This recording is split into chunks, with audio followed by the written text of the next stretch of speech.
Mastering idioms. Close shop.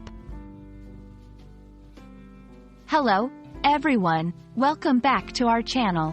Today, we're going to delve into a very interesting English idiom, close shop.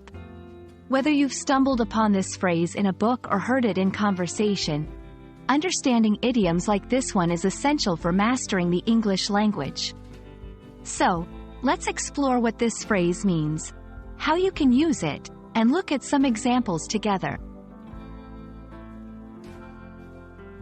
Close shop is an idiom that means to stop doing business or cease operations, usually at the end of the day or permanently. It's important to note that while it literally refers to closing a physical store, it can also be used metaphorically to describe ending any kind of activity. For example, when a shop owner closes their store at the end of the day, they are literally closing shop.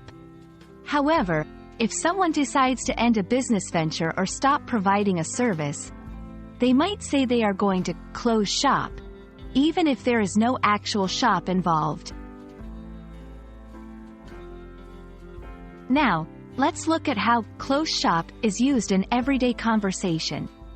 In business, after 10 years of running the bookstore, I've decided it's time to close shop and retire. The cafe closes shop at 8 p.m. every night.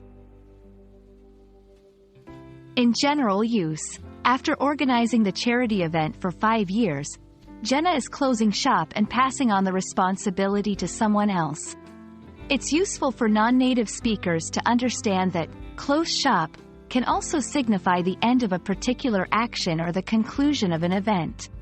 This broadens the term's applicability beyond commerce.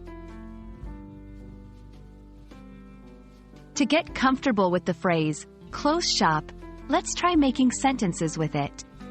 I'll start with an example, and then you can try creating your own sentence in the comments below. The play was not bringing in enough audience, so the director had to close shop and move on to new projects. Now it's your turn.